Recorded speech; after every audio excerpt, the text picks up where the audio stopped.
And we're back again. Hi, everybody. Hello. I'm Philip. I'm Tommy. And this is RCX Unfiltered. Now that we got that out of the way, we can now say we did not go off the rails this week. That's true. Initially. Yeah. So we're already one step ahead of last week.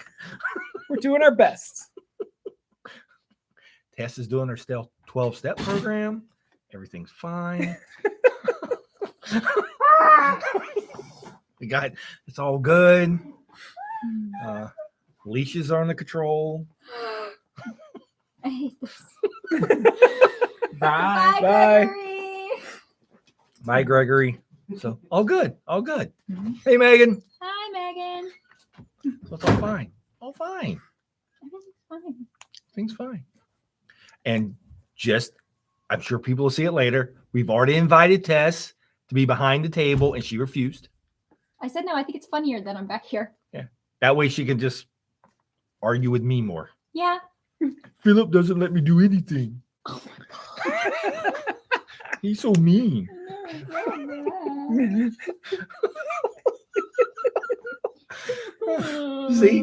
See how it is?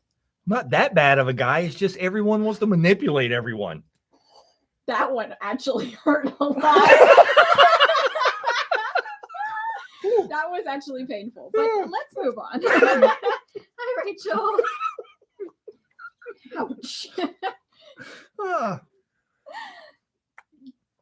We all love you, Tess. It's Sure. all out of love. Sure. Pure and pure love. Okay, do your thing. Stop talking to me. Oh, I thought it was 45 minutes of this. Once again, I was wrong.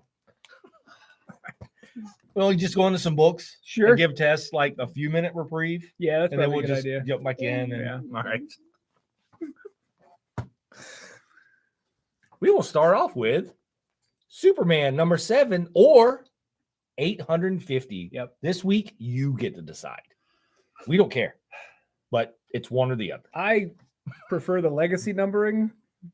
Like, leave the lower number on, but give me the legacy number because it's harder to figure out where they go in the box when you're putting back issues away if you got 75 number ones. Like the Spider-Man section's always a mess because nobody knows where anything goes.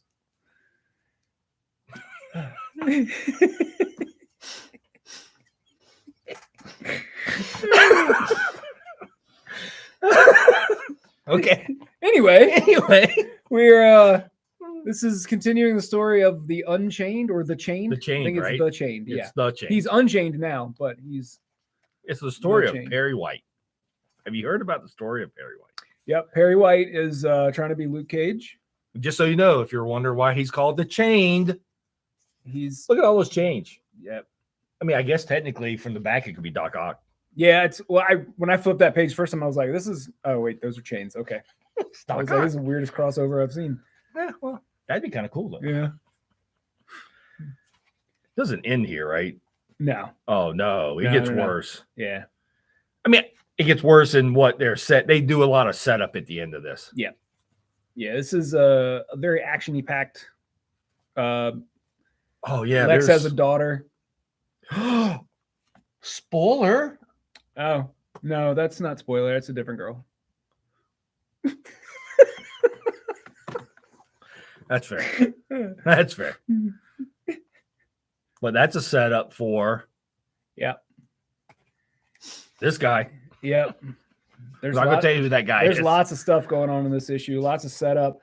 And some of this, I know. So, yeah, there's a lot going on in this issue. I'm just saying, if you're a Lobo fan, Mhm. you may want to pick up this issue. Yeah. I'm not going to say Lobo's in here. I'm just saying that if you like Lobo, Yeah.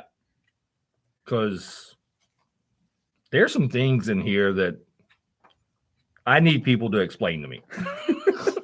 So at least pick it up and explain it to me, because this right Yeah, here. yeah. Sorry, you can't see I was it, but also this. like, what? It's as far as I know, they're introducing some new characters, but yes. maybe they've been around before. I don't know. I haven't read Lobo since like the and that's the early thing, 90s, right? yeah. Like I'm sitting there going, as far as I know, there's only one Lobo. Yeah, as far as I know. But if you're a Lobo aficionado, let us know. Yes. And if you do like Lobo and you think there's only one Lobo, you should probably pick this. Well, I'm we just know thinking- there's at least two because there was the new 52 Lobo that wasn't Lobo. We know he has a daughter, right? Like, oh yeah, we do does know have he has a daughter, but Yeah, but she's not, she's like half, right? I think. I don't know. I don't know enough about Lobo Yeah, other than me he's the neither. main man. That's all I know. I know. Rest in peace, Keith Giffen. Well, yeah, Yeah, we know that too. yeah. So. Talk about Keith Giffen. Mhm. I found it interesting. If everyone doesn't know, Keith Giffen passed away last week, who is a phenomenal, just Yeah. curmudgeon. And he, like one of the most prolific writers that DC's ever Yeah. had. And for me, it was one of those things. So I am more of a Marvel person than a DC person.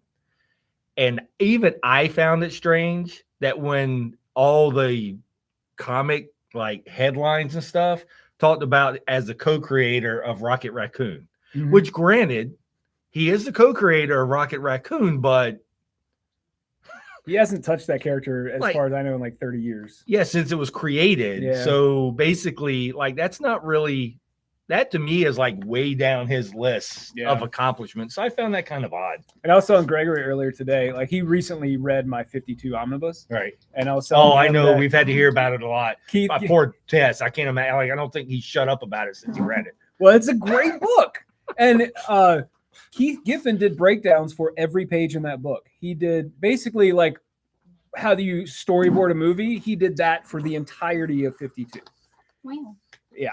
and he helped flesh out plots and do all kinds of stuff. He was Right. a big part of that. But the headline was co-creator Rocket Raccoon. I'm like, Yeah. stop. Yeah. But like, these are supposed to be comic people writing these headlines, and it's like, have you ever read a comic? Because, Yeah. like, true that Rocket Raccoon's in a movie, but like, no one that does movies is going to know. So Like, stop. JM DeMatteis has a little blog on his website, and last week he has been reminiscing about the many years that he and Giffen spent together writing comics. There's been a few of them out there. they're doing that. really good. They're very entertaining, and if you have time, I would highly recommend going to read them. So. Next. My Keith Giffen story is that at GalaxyCon a few years ago, he was set up at the table right next to DeMatteis, and I went over and got DeMatteis to autograph some stuff, and then I was like, "Where's Giffen?" And he's like, "Oh, he just got up and wandered around." I stood at that table for 20 minutes talking to DeMatteis, and Mark Bagley was next to him, just chatting with them, and I kept doing loops and coming back every 30 minutes or so, and I never saw him. So as far as I know, he doesn't really exist. That's probably true. That's probably 100% true. Well, now he doesn't. Yeah. Yeah, I will say, Like he would have appreciated that. Like he if you don't know Keith, if you've never followed Keith Giffen or talked to Keith Giffen, like his last act in life was just he I don't know who did it, but his he from my understanding Like, he wrote it. he wrote it, but I don't Yeah. know who posted it. Yeah. But after he died, he tweeted out, "I told you I was sick. I'll do anything to not go to New York Comic Con." And he signed his And he years. signed the years, and And then he ended signed with his wah name. ha ha ha ha. He did. He's a legend. Yeah, it is literally Ugh. like So Anyway, Nightwing. all right, next up is Swashbuckling Boy. What are we up to now? 107. Yeah. Wow. So we're up to issue 107 of Nightwing. Consistently the best superhero book coming out every month. And my favorite thing is stay for Nightwing's pirate booty. Yes. So if you don't know, that's a way inside joke. Yeah. That's been going on for a very long time. Yeah, a long time. Yeah, Nightwing has the best button comics. Ask anybody. So Tom Taylor is finally tackling the time where Dick Grayson was Rick Grayson because he got shot in the head and he didn't remember who he was. And I guess a package was delivered to Rick Mhm. and he refused to open it because it wasn't for him. But now Dick wants to know Well, it's in the package. what's in the package. And so it was a dark time. It was a dark time for Nightwing. And pirates. Yeah. For whatever reason, the pirates have like a bank, and his package was in the pirate bank, and so he's got to go get it from the pirates. And head pirate here was a love interest for Rick. Yeah, Grayson, when he was shot in the head. So he was a taxi driver. Yeah. Somebody else was Nightwing too. It was a whole I weird. didn't whole read thing. any of that. Yeah. I don't know. Yeah, it was really off-putting. Look, wing. So anyway, chicken wing. So anyway, this is, I guess it began last series, but this is when the whole pirate story basically kicks off. So, and there's some really great dialogue in this issue, which this isn't the best dialogue this week. We will get to that. Yeah, we will. We'll give you 100% what was the best dialogue this week. Nightwing gets a sweet pirate outfit with you see the cover. It looks like a romance novel where the shirt has one button down below his belly button and the rest of it's just open. Brian, Nightwing has been very confusing for a lot of people for a very long time. Yeah. Ignore everything else and just read Tom Taylor's run. That's right, yeah. Without question, the best run of Nightwing I've ever read. Yeah, and that's kind of what they were going with. Like I'll in this issue here. So basically, they told Nightwing, like, you can't wear your superhero costume, so you need to wear something else. And so he puts this on and he comes out and she's like, that's what you chose? He goes, that's why I was in there. She goes, did you not look in the cabinets? like, did you not look around and see? And he was like, well, I'll go change. She goes, no, you're good. So it's pretty funny. Yep. That book, that's actually, Nightwing is probably right now, every week it comes out, it's my first read. Yeah, same. It'll be the first one on my stack. So yep. No mullet. No. If we bring back his mullet, we got to bring back the Tony Stark perm. Lord. So this will be quick. Hey, it's Moon Knight 28. It now is truly the beginning of the end for Moon Knight. So just so you know, it starts here. It's a pretty cover too. Yay. All right. There we go. Yep. I say he gonna be dead. They actually, the writing on this book has been really good. The story's been really good. Yeah. And the way that they're going to, once again, like how long Mark stays dead, I can't answer any of that. That's not, but the story that they're doing and the way it's getting set up is actually done really well. So for when he goes out, it's going to be somewhat satisfying. Cool. So, hey, look, it's the Justice League versus Godzilla versus Kong. Number 1. Whoa. And this is it's a spread cover. Now, the one thing you read, I did. I read it. I want to make sure. So I read this also. For me personally, this has the single best last page of any comic this week. Yeah, that's for me. Yeah, I agree. It's a great shot. Like the last page of this book is phenomenal. And I know people have thought they have spoiled it online. Mm-hmm. They have not. It is whoever released something a week or so ago was a doctored last page. And so it is not the last page that's in. Okay. I didn't see that online. Yeah. So it's hit a few places. I'm like, I've read this. That is not. Because I read this like a month ago with a PDF, which I don't do a whole lot of PDFs, but come on, it was Justice League. Yeah, the book is fun. Like the Justice League are like, they clearly are friends. They work together all the time and they care about each other. And so the whole premise of this book is Clark is trying to propose to Lois. He's got a plan. He's just trying to propose to Lois. So Supergirl comes in. She's going to take his spot. It's really that story. But then like all these things are happening. So the Justice League is just showing up. But then, Hal is, of course, being like, no, nobody should get married. That's a terrible idea. Yes. Yeah. So it's actually, the book is actually a lot of fun. And the monsters, Godzilla and Kong, is going to be phenomenal. And see, it's a MonsterVerse. Monster Verse. Because it's what in Legendary, because Legendary has the rights to Yeah. Kong and Godzilla. And I can't believe it took them this long to do something like this. Like Yeah. you've got all these properties that you can mix and mash together. Why wouldn't you? So I'm wondering after this, what this is a 6, 5 something issue series, but I'm wondering if this will end up being one of the new Elseworlds. I imagine when they collect it, it'll I probably would have think the Elseworlds Elseworld's logo. going to be on here, so Yeah. that will also be exciting. Yeah. But if you want to have a lot of fun on a book, Yeah, it's a lot of yeah, fun. It's fun. It's Yeah. Justice League and giant monsters. It's just fun. And speaking of Amanda Waller, Giant monsters. giant monsters, we have Titans number 4, which, so I think Tommy and I agree, which you'll correct me if I'm wrong. So a lot of these books are really good, but having 2 issues of this book come out and then stop for 2 months, Yeah, it's killed the momentum. and then come back, it's killed the momentum for books like Titans. Which is awful because it's great. Right, which is it's Tom Taylor.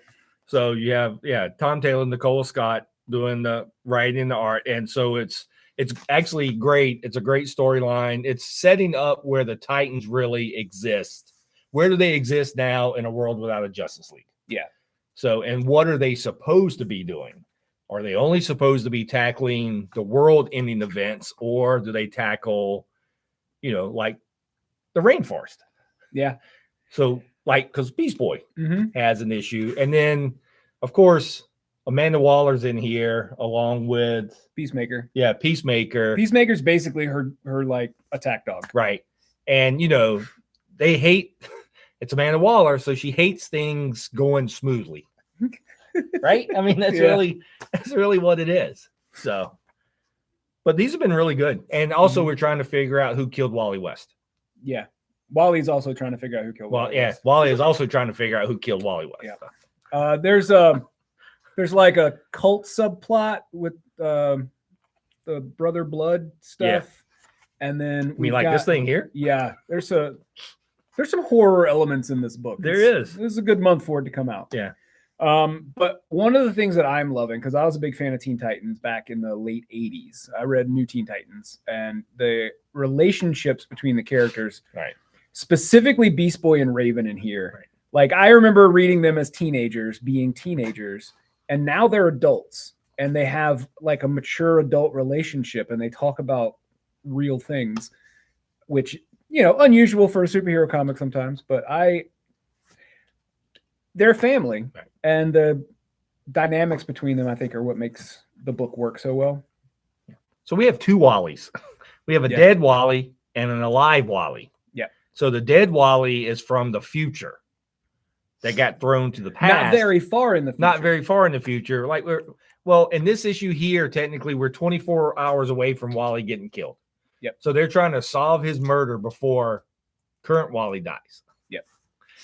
So Wow. they thought they had a plan, which seemed like a really good plan. They certainly have a plan. We'll see how it goes. So the Titans are trying to keep Wally safe, and yet it may end poorly. It might. Just saying. Mm-hmm. But I will say that, so Titans 4 has an editor comment saying, hey, this takes place before Flash number 1. Mm-hmm. That just came out a few weeks ago. And it's like, oh, that makes like 5 panels in that Flash book make way more sense. Yeah. Yep. The conversation between Wally and Linda Yep. makes a lot more sense now. And I'm like, okay, now I need to go back and read Yeah, I'm gonna do the Flash same thing. number 1 because there's panels in Yeah. that was really throwing me off. So yes, that's correct, Megan. They're trying to, they're working to solve the murder that already happened tomorrow. Yep. Yes. Wow. Superheroes. Oh. We should do that one last. Okay. I'm good with that. Yeah. Hey, look, it's the sensational She-Hulk, number 1, or number 179, whichever one you like, once again. Yep. Choose your own adventure. It is. And I have not read this one yet. I have. It's fun. It's like She-Hulk to me is always best when the supporting cast is fun. Like she and Mallory Book are partners in a law firm, and they kind of hate each other. Yes. So that Some necessary dynamic's super fun. She and Jack of Hearts are in a romantic relationship, but normally Jack's power is absorbing radiation. So if he's not already full of radiation, he accidentally absorbs it from her, and then she goes savage. So like there's a lot of things in the way of them being a couple, but they're trying to make it work. Yeah. So there's that kind of stuff. She-Hulk has a fight club with Titania and Thing and so some other people. So if you're reading the last She-Hulk, this is really just the next issue of that run. I don't know why they restarted with another number one, because the writer's the same. So the writer, there's a note in here from the writer. Oh, see, I haven't and read she it said that the reason they decided to do new number one is because it felt like there was a tonal shift from what they were doing before to what they're doing now, where Sensational She-Hulk that John Byrne did was fun and sometimes silly. There's a lot of breaking the fourth wall, at which, that's where Deadpool stole it from. And this book, there was no breaking of the fourth wall, and it's not silly, but it's definitely lighthearted and it's fun. And I am excited to read more She-Hulk. Yeah. Because we had, she put together the Fight Club in the last series. Okay. And then the Jack of Hearts came back to life in the last series, because Jack of Hearts has been dead since Avengers Disassembled.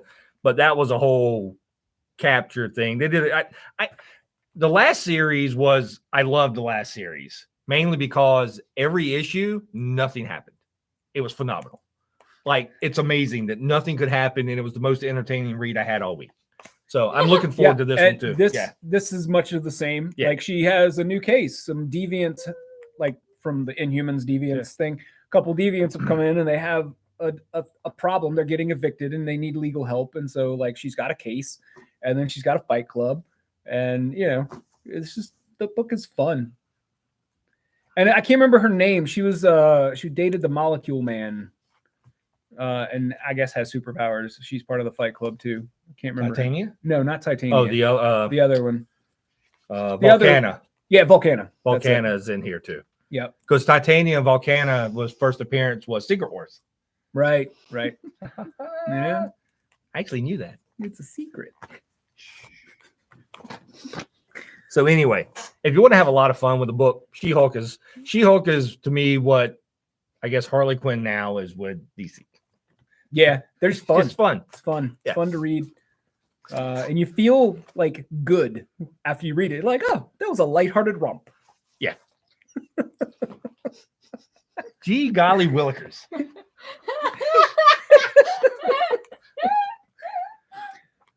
All right. Now the opposite of a lighthearted romp. Now the eyes. 100%. Spine-tingling Spider-Man #1 by Saladin Ahmed. I'm never saying. So he has been doing all of these kind of horror-based Spider-Man books.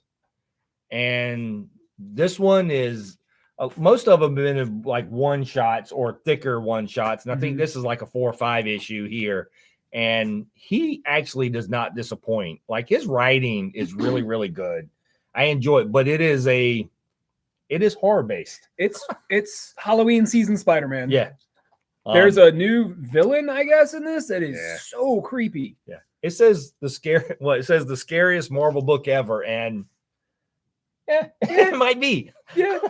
It could be for a Marvel book. Especially if you have the fear of trains. Oh, God.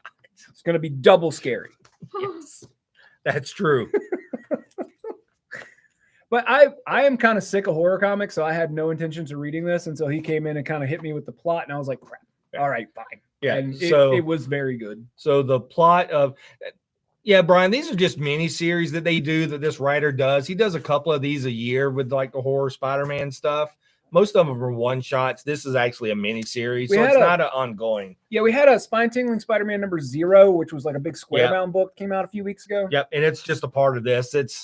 I'm not going to say it's like a what if, but They it's definitely feel like it what kind ifs. of feel like what ifs, even though it kind of ties in to what's going now. It's kind of a what if type series. But the whole premise of this is basically Peter wakes up one day and no one knows who he is. Like no one remembers. Like we don't know yet if no one remembers who a Spider-Man is, right. but we know that no one knows who Peter Parker is. And that's in the first couple pages. So Yeah. not too much of a spoiler there, but that is the whole premise of this. And he it brings is- back like a Clone Saga villain yeah, whose name I've forgotten already. yeah, I can't remember. his name. It was one of the lame clones.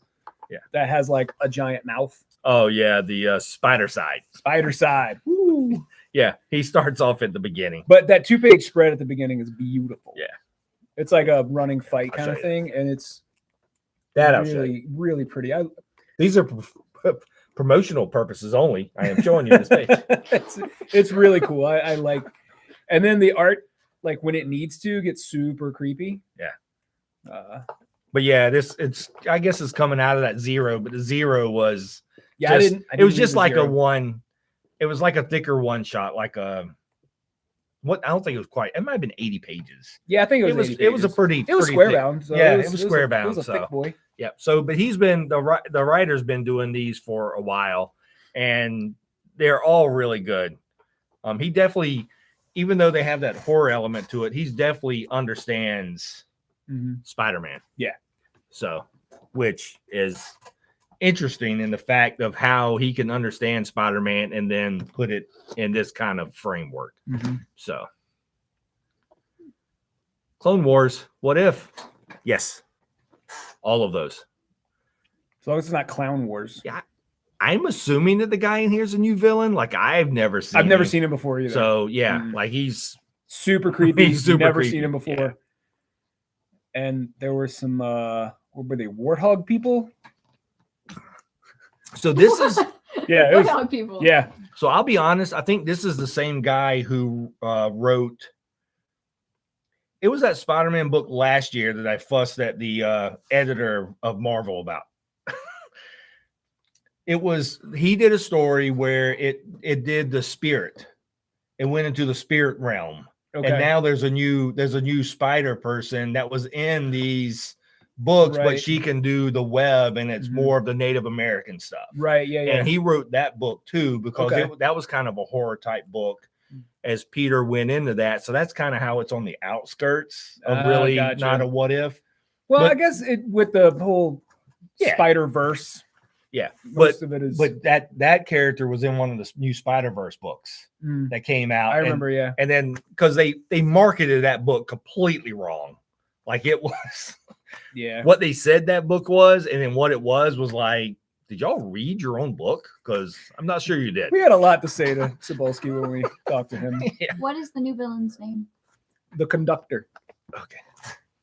I couldn't remember. It's like an But it's evil weird, yeah. train full of evil things, and the conductor. Here, let's see if I can find a really good picture here. For promotional purposes only. There he is. Oh, I hate that. I hate that. So- Did not like that. So I have loved all of these, and this was no exception. Like I love this book. I can't wait to see where he takes this whole, because it's really messing with Peter, right? Because no one knows who he is, but he has his phone and he has Yeah. all his contacts in his phone. So he's trying to call all of his contacts, and we're like, we don't know who you are. Like, please lose this number. And it is like, wait, what? Yeah. So everything in his little bubble is still valid, and then the rest of it is just gone. A train. Now, So we're gonna talk about the best dialogue. in a Hot Girl while. number 4. God, this book is good. So everyone you see here on the cover is actually in this book, along with Galaxy and Galaxy's girlfriend Yeah. and their dog, which is it's supposed to be her bodyguard. Yeah. But that's It's like, was he? Is he like a? He's a corgi. Corgi, yeah. He's He's a this corgi. tiny little corgi, Yeah. but he's supposed to be her Her bodyguard. bodyguard. But the dialogue in this God, book, it's so good. whether you like Hawk Girl or don't like Hawk Girl or like anything in here, the best dialogue of the week is in this single book. Yeah. Like good. from top to bottom, it is amazing. And The Galaxy is turning out to be a delightful character. I have Yeah. not read the YA book that introduced her, which I really need to sit down and do that. So good. But I have absolutely loved every sequence of anything that she is a part of in this book. Yeah. It has been amazing. And Hawk Girl's got on the shirt. No one likes us. We don't care. Yeah, this has been There's a dragon. there's a dragon. What? Yeah. I'm sold. It's God, There's it's just so stupid good. scenes, right? Like it's basically Galaxy and Hawk Girl go to fight this dragon, and Supergirl and I guess Steel, is it? Yeah, I think her name's still Her name is still Steel. They show up, and Galaxy was like, I thought more people would have showed up for this dragon. And they're like, oh, just against popular belief, there's actually more going on in Metropolis than just this dragon attacking. Yeah. Like, what? So it's just a whole bunch of stuff like that that's in this book. And there's And then Supergirl. I'm not gonna say what is being said, but there's a sequence with Supergirl and Galaxy and And Steel Steel. that is just God. Yeah. I went back and reread that page like 4 times. It might be the best single page in any book this Yeah, week. yeah, it's so good. Yeah, it is really good. I see it. Yeah, it's this page here. Oh, thanks. I think it's that page.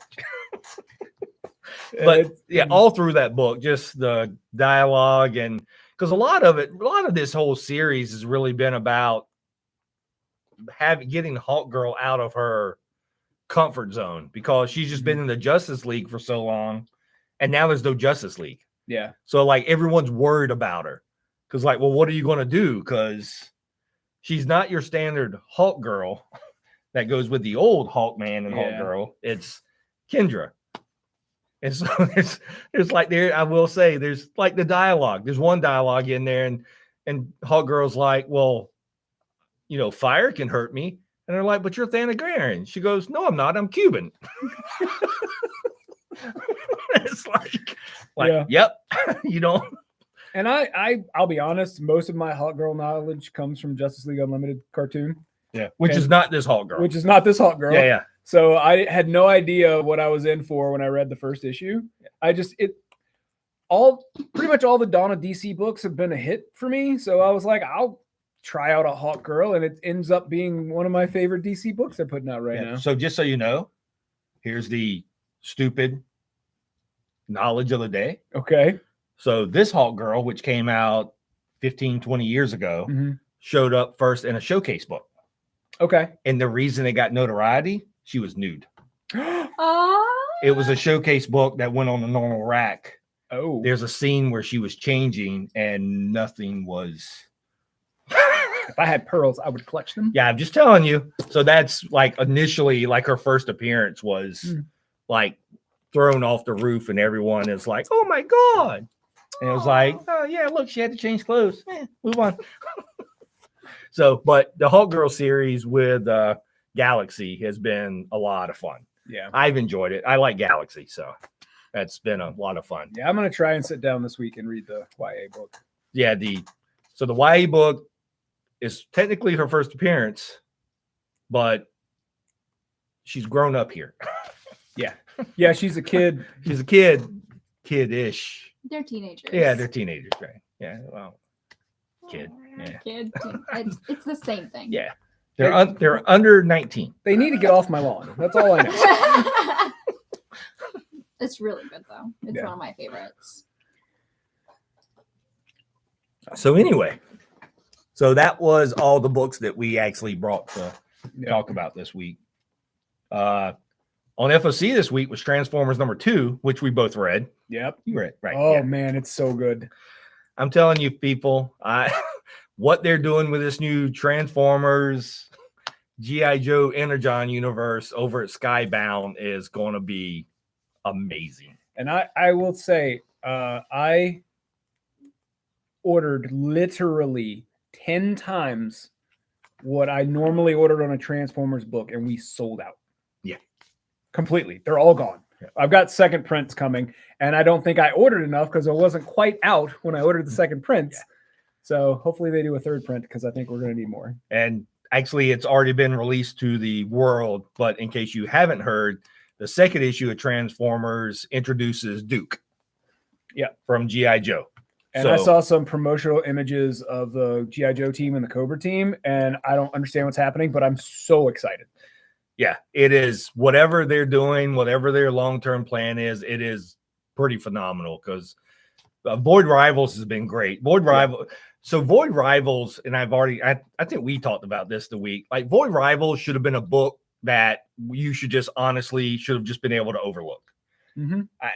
Just the way comics are in general, right? Like, oh, we're going to kick off the Energon universe, and here's just some little story to get you over to Transformers. And that book has been nothing but amazing.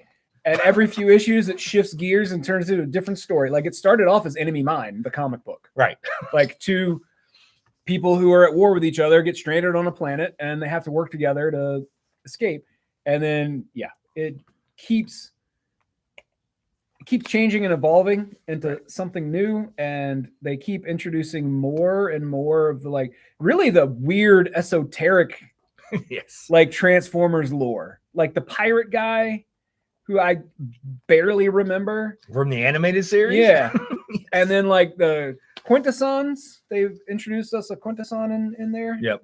So it's those are not sure where they're going, but it's interesting, and it feels like we might even get we're gonna get our normal Transformers story on Earth with Optimus protecting humans and Starscream's in charge of the Decepticons being straight up evil, murdering people, like evil. Yeah. And then we're gonna get some stuff in space with a whole different cast of characters. Yeah, it looks like So whatever they've got going on, it's going to be pretty phenomenal. Yeah. So that I'm not sure I was ready for what he was getting ready to do. I knew I would enjoy it at Transformers, but I wasn't excited about G.I. Joe until I read the second issue of Transformers, and now I can't wait. The Enemy Mine was the first two issues. Yeah. Yeah, it was issues 1 and 2 of Void Rivals. Yeah. Is basically kind of what that was. I think it was issue 5 coming out next week. Yeah, issue 5 should be out next week. So yeah. All right. So there's a lot of news that came out of New York. But one of my favorite news that came out of New York, only because this is going to be entertaining, be more entertaining if you hadn't seen it, but if you have. So DC announced that they're bringing back Elseworlds, which was great. Yeah, I'm very excited. But then they also announced that they are going to re-release Batman 428, which is the death of Jason Todd, but they're going to release the version of the alternate ending where he did not die. So they had, remember, we've talked about this before, 428 is where we both got beat pretty bad because we dialed 900 numbers to kill Jason Todd. And so the issue came out where Jason Todd got killed with a crowbar from the Joker in an alley in a warehouse. So now they're going to release the issue of 428 that if we would have voted for him not to die, what it would have been. Yeah. No, I had not seen that. There we go. I had not seen that. Yes. Yes. This feels like a class action lawsuit waiting to happen. Which is funny, right? Because you're not releasing the other issues. It's like part 3 or something. Right, or 4. I think it was part 4. For whatever that whole part. I can't remember. Yeah, because I think it was a 5-part story. Yeah, oh yeah, that's what it was. A 5-part story, Yeah. and it was part 4 that was. Yeah, that was in there. So yeah. No, it was 3. It was issue 3. Okay. So it was issue 3 of 4. 3 is where he got beat, right? And then it was 4 issues. Okay, yeah, it was 4 issues. Right. I was just wrong about how many. Right. Chapters. So it was a 4-issue series. It was issue 3. So they're going to re-release issue 3. But when Batman finds him, he's not dead. He just got beat by a crowbar and somehow lived. So. Wow. I guess, are they going to do are they going to release this and do an Elseworld, which means he lived, so he stayed Robin? I have no idea.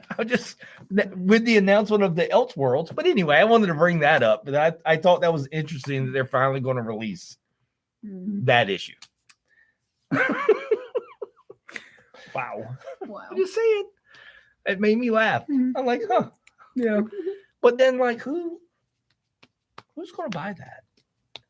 Is there that many Red Hood fans that really would want to see that issue?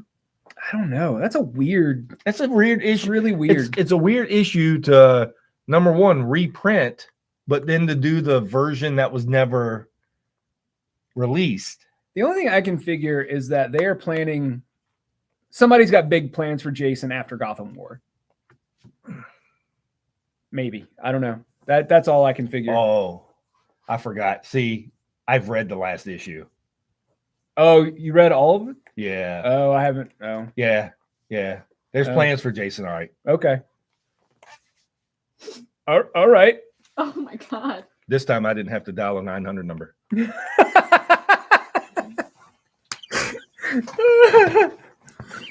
All right. I'm excited to read that. It was interesting.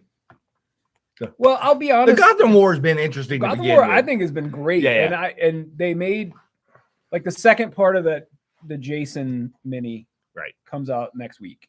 And this is the book's been out for a couple of weeks, so the whole Jason Todd, what Batman has done to him has oh already man, it's been messed up. yeah. Like So I feel he's- bad for Jason. Yeah, he's It's weird. basically Batman is basically already killed Jason Todd. Yeah.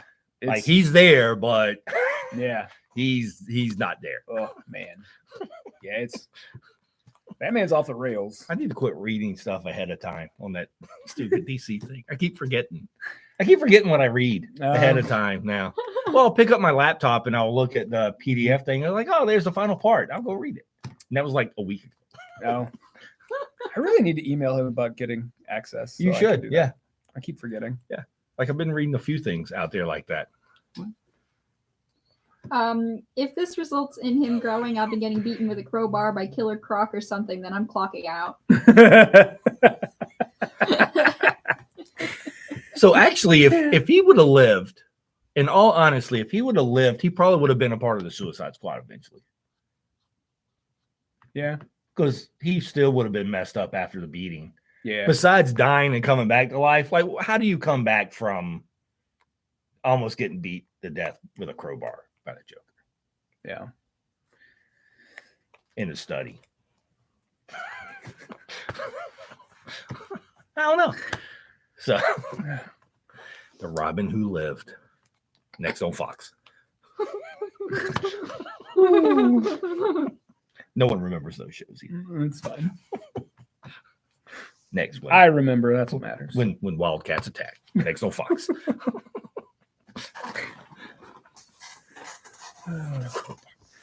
Yep. Good times. Yeah. Good times. Maybe that's why that one little spot is white in his head. Well, I think that's when he came back to life. Yeah, it I is. thought it was, yeah. I think that was like a Lazarus pit thing. Why is Yeah, it? it Why was isn't his hair something. red anymore? I don't know. That whole thing. Yeah, it's. I don't know, man. I will say, okay, you know what? I want to also say something. No, this has already happened. It wasn't the last issue. So I have found it intriguing that they have somewhat tied in Vandal Savage and his longevity with the Lazarus Pit. Yeah, me too. That has been an intriguing thing, because if you don't know, Vandal Savage is a part of this story, and Vandal Savage has been here since the dawn of time. Like, I don't know if they've retconned this, but during Final Crisis, it came out that he is actually Cain of Cain and Abel. yeah, Like he's the first murderer, and then he was cursed with immortality for Right. committing the murder. Yeah. And there was a whole thing with the Spectre Resurrection Man was still a part of that. Yeah, and Renee Montoya as the question. but I don't know if that's been retconned yeah. or not. because that was so since he was the first murderer, then I can't remember who the Resurrection Man was a part of all that too. But we haven't seen him in forever. Yeah, like there was that 12-issue New 52 Yeah, was the last Something time we like saw that, him, yeah. I think. but he's kind of a part of all that too. But yeah, so then they tied into his longevity with an asteroid. Yeah. They killed a dinosaur. No, I don't know. But But with the Lazarus Pit. Yeah, so, the things that pieces of the asteroid are what fuels the Lazarus Pit. right. And And there's a new asteroid coming. yeah. Oh, and he bought Wayne Manor. Yeah. That And- really messed up and- stuff. Like owns the Batcave. Yeah. Because reasons. Yeah. Sure. That's But then, like, he can't control the Batcave because Dick can control it. Now, I don't know. Yeah, There's some other stuff going in there that I don't know how. yeah. it was. There's a lot of bat stuff. Nope, Deadman wasn't involved in any of this. Well, no, technically, Deadman is what started all of this crap going on in the Batman. Yeah, by possessing Batman. By possessing Batman for in all of Night Terrors. Yes. Batman had not processed the PTSD from losing his hand, and the rest of that story, when he got knocked out by Deadman during Night Terrors, Yeah. and then took a 8-week nap. And then they all found out he lost a hand, and they're like, "You lost a hand? Oh, it's fine. It's fine." Yeah, don't worry about it. New hand's better. I don't know. Well, to be fair, Damien wanted one. I mean, I kind of want robot parts too. Let's be real. Like if I could have robot knees, oh Knees and hips, man. yeah, that would Robotic. be the best. Maybe an eye. Just for fun. I mean, And they got to worry about Rocket trying to sell me. yeah. Well, that's only if you have a whole arm. Maybe he won't mess with a knee or he might try to take That your is eye. interesting. It is 7:46. What? Oh, I know. how'd that Really? happen? Yeah. Huh? Unfortunate. Is it? Yeah. Hmm. I might be lying to you. It's a really valid concern of yours. You can just look at the clock. If you want. It says so up there as well. I promise I didn't change them. She's a tricksy one. All right, everybody. Tess is telling us that we're going to go. I mean, So, I can't once tell again- you anything. No. Once again, we're all afraid. Help us. We will talk to y'all next week. Bye.